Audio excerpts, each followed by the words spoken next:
Okay, in the past few weeks, if you've been on the internet, it's probably been impossible for you to have missed the stories that's been coming out of Minnesota in America. That one. Stupid fraud! A very brief recap. So recently, people have discovered that members from the Somali community in Minnesota who came to America as asylum seekers have systematically been abusing various welfare programs, social programs, stealing and defrauding American taxpayers, not in the thousands, not in the millions, but probably in the billions at this point. Now, you might think, okay, this is a single instance in Minnesota, whatever. Wrong. Okay, it's also been happening in Ohio and various other states. It happens. Wrong. Okay, so this fraud has systematically been happening all over the nation. Who cares? We've seen fraud before in America. Let's just move on. Wrong.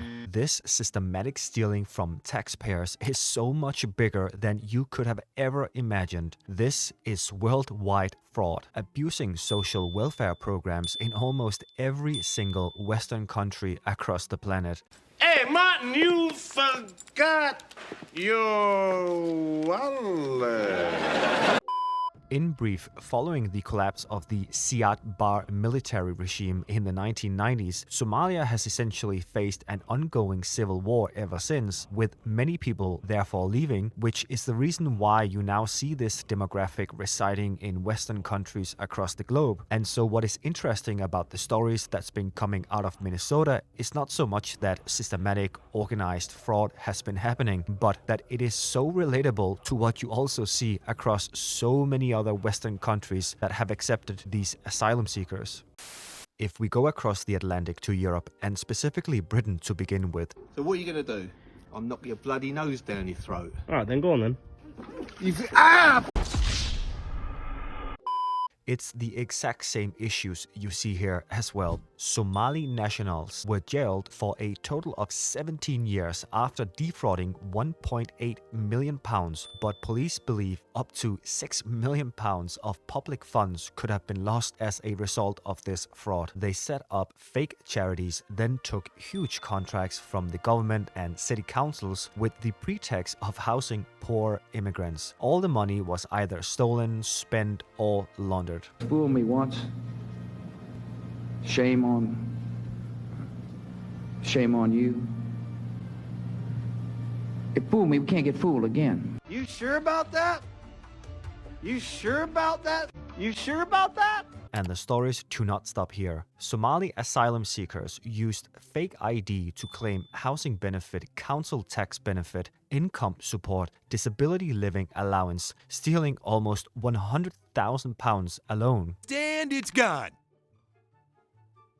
At a local school, ringleaders from Somalia were found guilty of fraud after stealing from taxpayers, a benefit fraud scam in which women pretended to be cleaners at schools cost the taxpayers almost £1 million a court heard. This is just the beginning. In Norway, large welfare fraud in the Somali community has been uncovered, where women register as single mothers and therefore receive welfare from the Norwegian taxpayers, while in actuality, the father still lives with the mother, of course, in these social houses by the taxpayers, and they keep having children together. This again means millions and millions stolen from the Norwegian taxpayers. This time, it actually resulted in certain families being arrested. All right, scam bags, you know the drill. You don't gotta go home, but you can't grift here.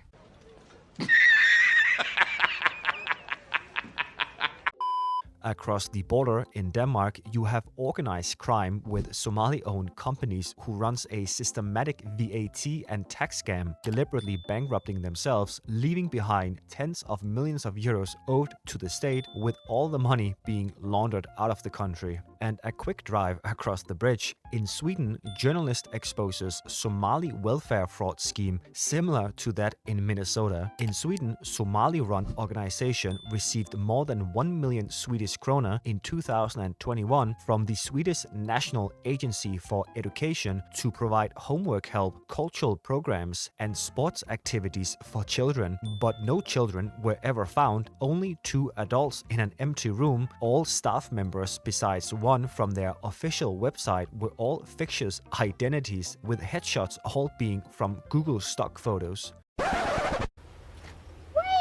minute. Who are you? I'm having deja vu. Even 10,000 miles away from America in Australia, And as soon as they saw me, they came bounding over.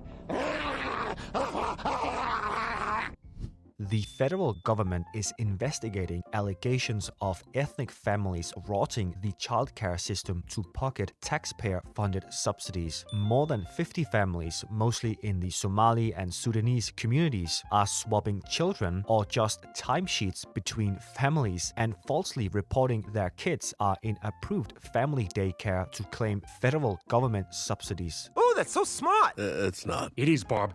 Abdullah Farah, chairman of the Australian Somali Community Association and family daycare operator, said the Somali community were big users of family daycare, but he was unaware of any members of the Somali community involved in any fraudulent activities. I have not seen any illegal activity. Did you know that there was an illegal gambling operation going on just down the street from where you live? No. It was illegal. What is that? I ain't heard nothing about that. One of the most notable examples involves the daycare operator Farah for Kids. In 2015, then Social Service Minister Scott Morrison appeared on radio to accuse the company of an alleged $13 million a year scam. Referring to the Farah for Kids model, Mr. Morrison claimed a network employing nearly 200 staff across 4 states had defrauded the taxpayer, often through carers charging the government to look after each other's children. Well, well, well. Well, well, well. Well, well, well. Touching on welfare in general, we see the same issue across all countries where unfortunately this population is topping the list when it comes to highest portions of welfare recipients. In the Netherlands, according to the Central Bureau for Statistics, 7 out of 10 Somalis are on some sort of welfare. Interestingly enough, it's the exact same percentage when you go to America, where 71% of Somali household is receiving some sort of welfare. And going back to Sweden, one of the countries that has taken in the highest amount of Somali immigrants, they report only 20% of the Somali community have any jobs. Do whatever I want, no job. For some countries, like the Netherlands, they actually crunched the numbers, showing just having these people existing in your country is actually costing upwards of over €1 million per person in net drain from your society over a lifetime. And these numbers are before any of the fraud. I am never going to financially recover from this. When it comes to crime statistics, it's unfortunately the same issue we see here. For example, in Denmark, 18% of all men from the Somali community have been convicted of violent crimes. It means almost every 5th person you see is a convict, with men averaging over 7 times the amount of violent crimes as the national average. I gotta pump those numbers up. Those are rookie numbers in this racket. I myself, I jerk off at least twice a day.